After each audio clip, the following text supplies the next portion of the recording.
Tonight on Inside Louisiana Basketball, I sit down with head coaches Bob Marlin and Garry Brodhead to talk about their big victories over Louisiana Monroe. Guard Cedric Russell opens up and talks about his family. Baseball's Tony Robichaux stars in the latest Ragin Cajun podcast. But first, let's head over to Dan McDonald and Eric Mouton as they recap Saturday's big win over ULM.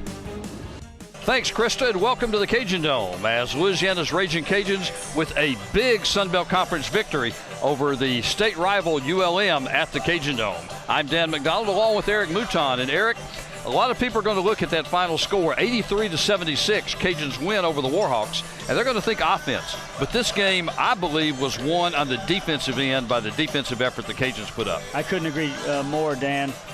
They defended, they knew they had to stop Smith, and they also had to stop some of their role players. They did a nice job on the pick and roll early on. Didn't shoot it well in the first half. They did shoot it better in the second half, but Louisiana did a great job of locking down and rebounding on the defensive end as well. Deshaun Smith may be the most mercurial scorer in the Sun Belt. He came in off games where he scored 38 and 36. He still had 25 against the Cajuns, but he was only 9 of 22 from the field. And here's a number for you. Between the 8:36 mark of the first half and the 8:33 mark of the second half, and that's a little bit over 20 minutes, he had 3 points and 1 basket. Yeah, and we had a couple of different guys guarding him. Louisiana would send Wesley, they would send Hardy, they would send a couple of other players to keep fresh legs on him and contest every shot that he took. But that's too much to ask of his other players to keep up with that scoring. Jakeenan Gant was a force early. He had 12 quick first half points, finished the game with 20. The second half, Gant got into a little bit of foul trouble early, had 3 fouls, so they turned it over to Marcus Stroman, and as he's done so many times this year, he became very offensive-minded and drove it to the basket. He really did, and when he gets into the paint, he's so big and strong. He's got a quick first step, and I think Louisiana did a nice job of eliminating the help, which allowed him to get to his spot. He used his shot fake, he used the backboard a lot tonight, and he had a great game, almost had a double-double. 22 points for Stroman in the game. He also had 9 assists. A whole bunch of those were on those lobs and semi-lobs. We're going to have to come up with a name for it when Stroman just throws it at the basket, almost throws it at Gant's hands, and he slams it home. Yeah, the old school alley-oop. They ran a couple of set plays, but anytime they get it in transition and Stroman sees Gant down there on the block, he's going to throw it up there and let the big, strong senior finish it. Cajuns shoot 29 of 58 from the floor, 50%. Not a particularly good night from three-point range, 6 out of 21, but they really didn't have to the way that the Cajuns were able to take it inside. More importantly, they held ULM 47% from the field and only 33% outside the arc, 8 out of 24. And another big key is they did not let the Warhawks get to the line. They shot 12 of 17, but they shot a lot more free throws in most of their recent games than that. We talked about that at the beginning. One, for Louisiana to avoid foul trouble, but also to keep ULM, who's 3rd in the country in free throw percentage. Every time they went to the line, for the most part, they knocked them down. And I know Smith was hampered a little bit by maybe some cramping heading into the half, and that may have affected his game in the second half. Cajuns only have 11 turnovers in the ball game, and a lot of that was against some switching defenses that ULM was doing. A couple of turnovers for Marcus Stroman, but other than that, he pretty much, I thought he was the guy who was in control of the game in the second half. He absolutely was, and you get Hardy, who also played a very good game defensively, hitting a couple of three-pointers. When you take Stroman away and you take Gant away, you need someone else.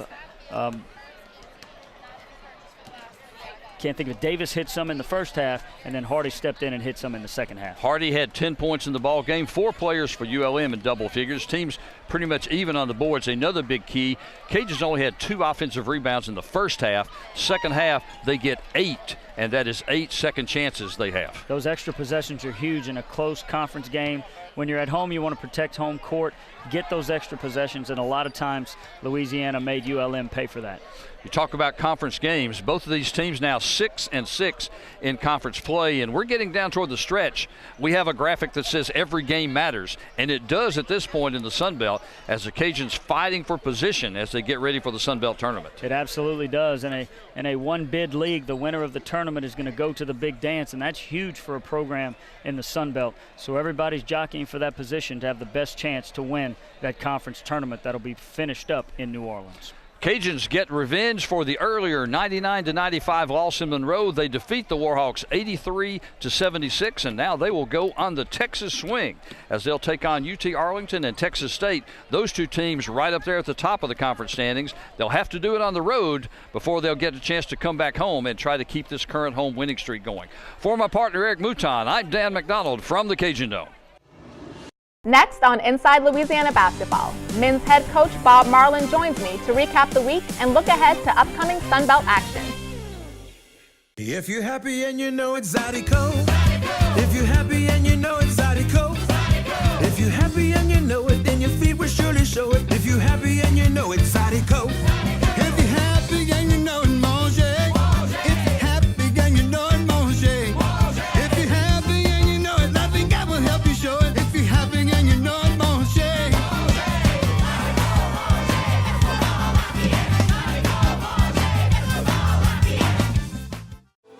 At the University of Louisiana at Lafayette, our Ragin Cajuns spirit goes beyond athletics.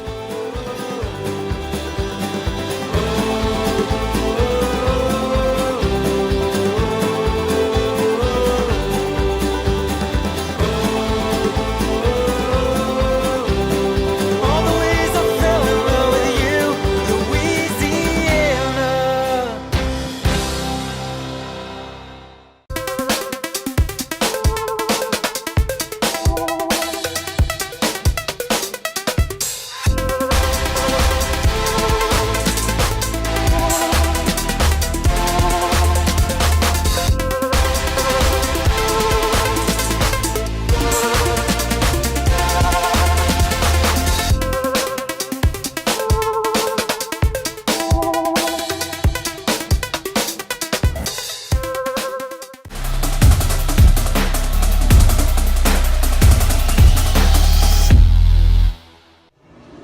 Welcome back to Inside Louisiana Basketball. I'm sitting down with Louisiana men's head basketball coach Bob Marlin. Congratulations on your win this past Saturday against ULM. Talk about the prep going into that game. Well, thank you for the congratulations. It was a big win for us, certainly for our alumni. We had a reunion game, had a lot of people back, and it's always good to beat your in-state rival. We had an extra day of preparation and a bye week also, getting ready for Monroe. We worked hard defensively, trying to do some things with defensive transition, certainly half-court defense, and also containing their guards and guarding them without fouling and keeping them off the free throw line. So how did you guys plan to defend the three-point line within that game? Stay close to their backcourt. They have two outstanding players in Ertl and Smith. Smith was a player of the week. The week before, we played with 38 and 36 points against Georgia Southern and Georgia State, and we held him to 25 points on 22 shots. So he wasn't quite as efficient as he was the first time, but just stayed real close to those guys, did not let them breathe, didn't want to give them any open looks, and they still got a couple on offensive rebounds. We lost them for a split second, and they were able to get open and knock some in.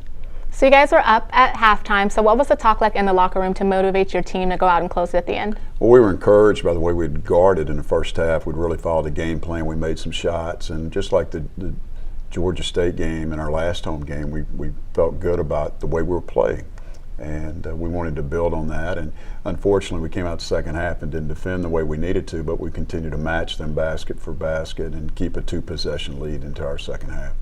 Yeah, so ULM missed a shot with 1 minute left that would have made the game within one possession, but you guys were able to get the rebound. So how important was rebounding within this game? It's always important. We always talk about getting a rebound late in the game to win a game. You know, who's going to get the big rebound for us? And Cedric Russell got a big one and got fouled and went to the free throw line.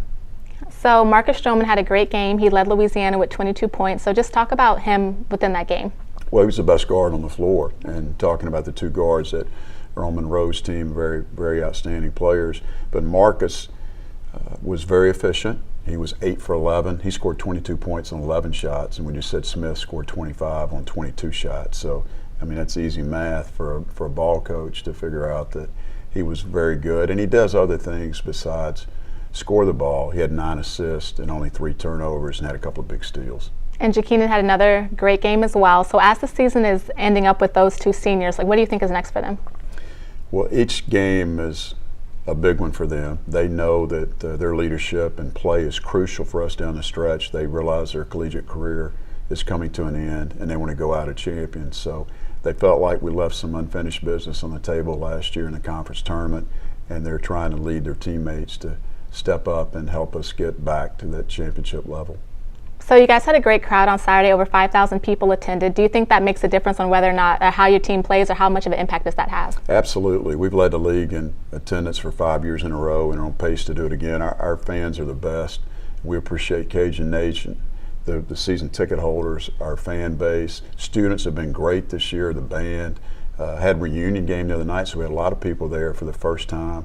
And our in-game experience has been outstanding. Our marketing department's done a great job of bringing in guests for halftime and certainly making the timeouts much more enjoyable and a real family experience. So how fun is the reunion games for you? Because you've seen players that you've coached in the past and see what they're doing now. So what is that like for you as a coach? Well, it's always fun to have guys come back that you've coached, and certainly to meet guys that came back from generations ago. And we had Dutch Reinhardt's last team here to come in, and they came to practice the day of the game. And I mentioned to them that the Cajun Dome was a little different look than what they had at E.K. Long Gym back in the days, and they're very appreciative. They love their university like all the Ragin Cajun people do, and it's certainly good to see Ryan Garry and Elijah McGuire and Jay Wright, guys that I personally coached, come back also. Next on Inside Louisiana Basketball, guard Cedric Russell talks family, and baseball's Tony Robichaux opens up on the Ragin Cajun podcast.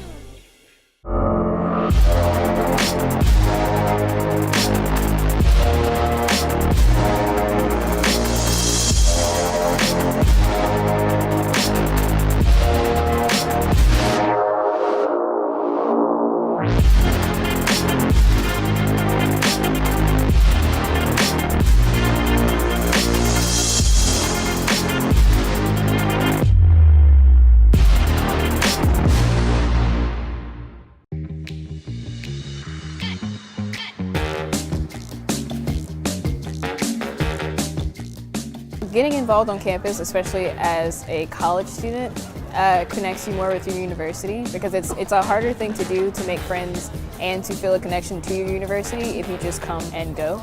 But when you get involved, you learn skills that you never thought you would learn. You meet people you never thought you would meet from places out of this world, and it's just a really good experience. Because there's so many different organizations on campus, whether it's something Greek life or something academic, you definitely have to just kind of take that step forward, go to get on board day, go look at the orientations, go to preview day or anything like that, just to kind of see what is on campus, because there's so much that is offered for them, and you're never going to know unless you do take that step.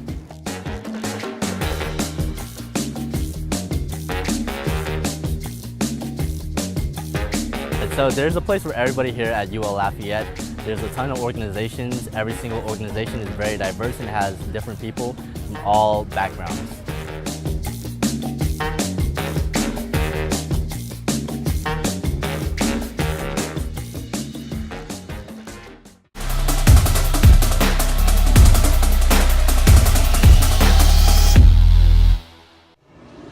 My name is Cedric Russell. I'm a sophomore with Louisiana Basketball team. I mean, my mom and dad, they still tight and friends, but and they still married on paper, but they've been split since about a good 20 years. So early, it was really just me and my mom. My dad, he had ended up moving back to Seattle with my grandmother, and he took my older sister with him, and my middle sister was kind of, here and there, and so really it was just me and my mom, and so we basically had to fight through a lot of adversity. We was faced with a lot of stuff, and I feel like that's why I'm I'm kind of like the firmest, toughest I am today, because of her and the situations that we battled. And my relationship with my mom is definitely hands down one of my most favorite and greatest relationships, outside of my son. But and my mom, bro, it's she's really my best friend. I can always count on her for anything, and just seeing, now that I didn't really understand then, I knew we was going through some things, and she still found a way. But now that I look back on it and see how she found a way and exactly what we was going through, it's really, I'm kind of speechless, because she really made a way for me to to get where I'm at today, like she sacrificed almost everything. Being a father, bro, I mean, it's definitely a feeling that's, one just got to experience, and watching, I had my son, like, I want to say a month before I graduated from high school, and like every time I look at him now, it's just like he just keep getting bigger, like he's smarter, he knows about this, he knows about that, so, just watching him, growing up, man, that's really a blessing, and I mean, he's, like, it's special, bro, and like that's, I feel like another reason why, my approach is to this game the way it is, because I know, like, now it's not just about me. Baseball's changed greatly along the way, and it's changing again, analytically. With all the analytics and everything, we're fixing to have major change again. So, change is kind of like a curve in the road. You got to just make the curve. If you don't, you're going to end up in the ditch. And so I've had to change along the way, taking over at 24, 25 years ago at McNeese State University. And then from there, 7, 8 years into it, getting the opportunity to come here. I really appreciate all the ADs and the presidents that I've been through my 30-something years of coaching. But it's a great honor. It's a great profession. I went chase something. I think God puts your work in your heart, and then I think He attaches your feet to your heart. And I've always told my children, and I've always said this, find out what's in your heart. Chase your gift. If you chase your gift, usually money and fame will follow. What gets a lot of people in trouble is they chase money and fame, and I never really did that. I chased after my gift, and I think the rest is history. And I think that's what the Lord wants us to do: is find what your gift is, and then chase it. Because somebody's destiny can be linked to you. And, I first started in this as a career, and then now it's a calling. A career is what you want. A calling is what Christ wants. And I think that's the biggest change that I've made through this. Is I started out as a career to be the world's best baseball coach, selfishly. And then along the way, He taught me what a calling was, and to get off me and get on something else that's bigger than me. Next on Inside Louisiana Basketball, we sit down with women's head coach Garry Brodhead as he preps for a huge week in conference play. To perform, you need speed, skill, strength. With every muscle, every move, you push your body to reach its full potential. But sometimes you just can't push through the pain. That's when you know it's time to address it. So when injury puts you on the sidelines, trust us to get you back in the game. Lourdes Sports Care, the team behind your team.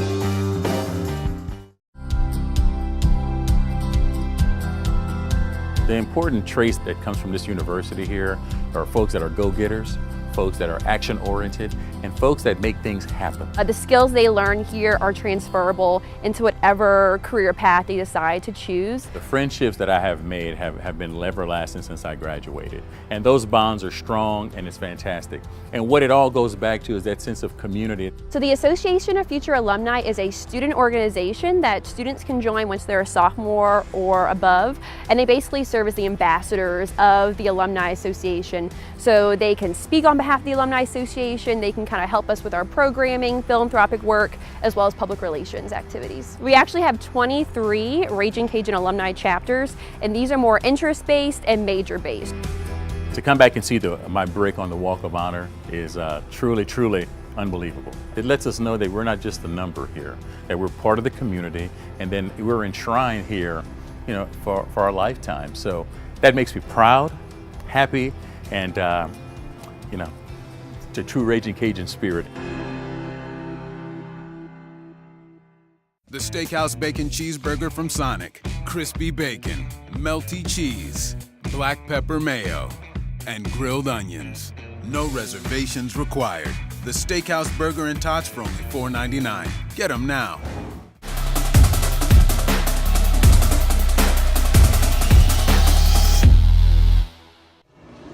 Welcome back to Inside Louisiana Basketball. I'm sitting down with Louisiana head coach Garry Brodhead.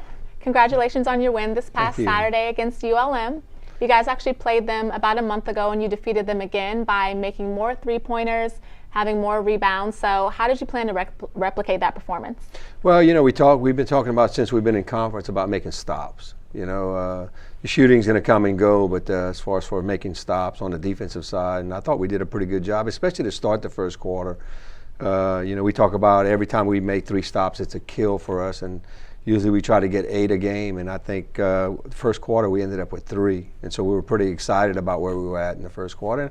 You know, the second quarter wasn't quite as good, but we were able to, you know, kind of calm down after halftime and get some more stops. Yeah, and you guys really did have great defense. You were able to hold ULM to 33% from the field. So how important was defense in the game? Yeah, I mean, I think it's always important for us. You know, we're defensive minded. We try to turn people over and try to get them out of the flow of their offense. And I thought we did a pretty good job of it, you know. And then rebounding is part of making those defensive stops. And I thought we rebounded really well. So Andrea Canoia had a great game and had a career high with her assists and steals. So just talk a little bit more about her performance. Well, you know, I think she's trying to find different ways. You know, she comes in as a scorer, and it's not always going to be there every night, you know, especially when you're a freshman. The inconsistency comes in.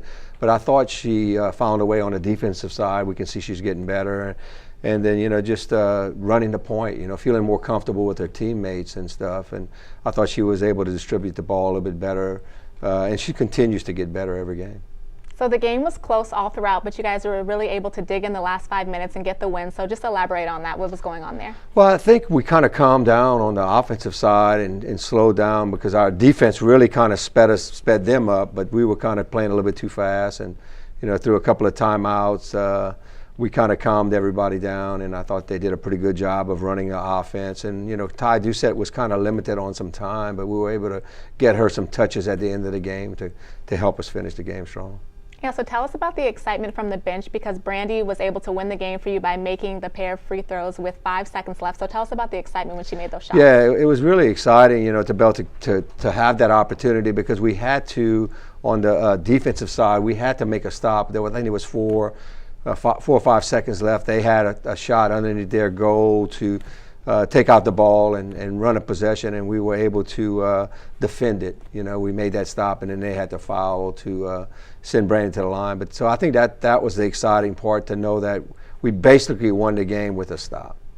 So this Saturday, you guys are playing the Texas State Bobcats, and it's also the Pink game. So tell us a little bit more about that game and what it means to you. Well, the Pink game, I mean, it touches every part of our family in Acadiana. I mean, you know, from our athletic director's wife and one of our players, Diamond Morrison's mom's going through it. I lost my wife, and just so many friends over the years that have been part of cancer. And you know, when I got here 7 years ago, I thought it was going to be a big part of, hey, we got to go out and find a way as an institution, not just a program, but an institution, a learning institution, to go out and show that there's ways that we can fight this cancer. And early detection was one of my things. I thought, man, it's so important that these young women understand that, you know, the early detection can help save lives and all that. And so that was my approach. And then when I lost my wife, it was a little bit more, because now she's in a program right now that's helping people find out mutations, and they're finding out so much stuff. We found out a couple of weeks ago about that she had one of the most aggressive mutations, and they're finding ways to be able to cure those different types of mutations and stuff. So we're still learning, and I still want to be a part of that. And I think this is my way of being a part of, you know, losing her, and then not only that, saving others. I think, you know, it's huge, you know, and we want everybody in the community not just to come in and watch a basketball game, but come see a program that cares. I think that's the huge thing that we need to see in women's sports is, man, we care so much, and we really want, I mean, we would love 10,000 people in the stadium fighting cancer. Basketball is going to be fun, but man, this cancer thing is huge. Next on Inside Louisiana Basketball, football's Billy Napier says thanks with king cakes in the community. Hello, Ragin Cajun fans. My name is Marcel Johnson, and I'm going to take you back to the year 1999, where the University of Southwestern Louisiana changed its name to what we know now as the University of Louisiana at Lafayette. So today we walked around campus interviewing some students to see what else they know about the year 1999. My first question, what was the #1 song in 1999? Can I just guess? I do not know. I was a baby. The number one song? Number one. No, okay, I'm gonna give you a hint. It was in the movie Shrek.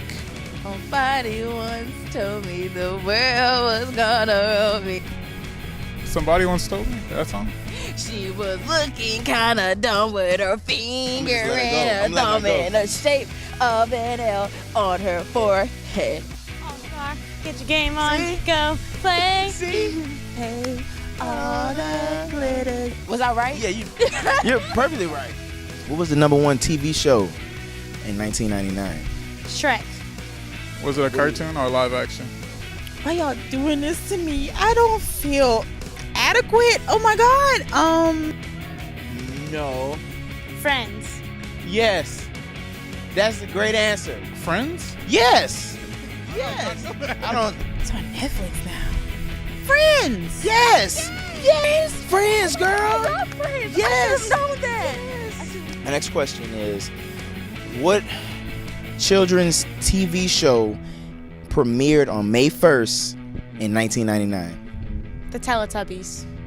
Oh, SpongeBob. Yeah. Can I get like Cartoon Network, Disney Channel? Nickelodeon. I was about to say, can I get a category? SpongeBob. Yes. Was it SpongeBob? Yes. No, SpongeBob. That was SpongeBob. SpongeBob? Is SpongeBob? SpongeBob.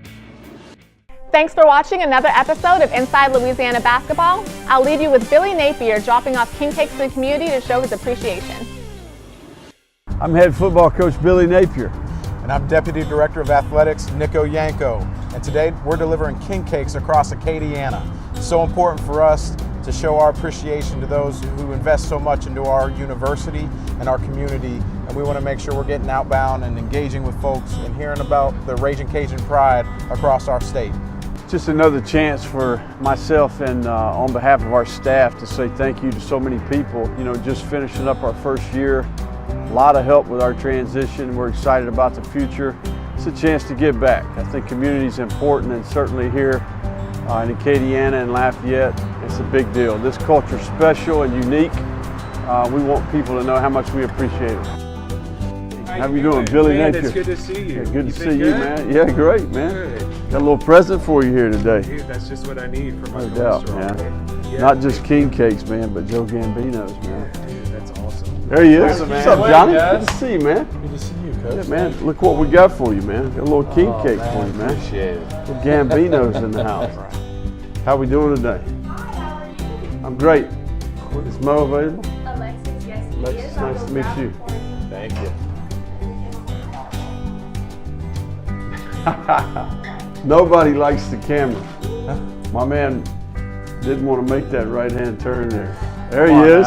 Look at man. What's up, big dog? What's up, man? What's up, Mo? How we doing, man? Yeah. How you doing, man? Good to see you. Should have gave you a heads up, huh? A little king cake for you, man. I have a 2-year-old and a 5-year-old, so we don't play a whole lot of golf right now. And I have another on the way, so. Oh, yeah, there you go. About to be playing zone defense. Yeah, man. that's right. Check this out. You got blueberry, chocolate cream cheese, wedding cake. Wedding cake, huh? Bavarian cream, strawberry. Apple seems to be the favorite. That's the crowd favorite. You know, this is a chance for us to kind of, having been here just 1 year, all the people that have helped us with the transition, and certainly, you know, this place, man. People are special here.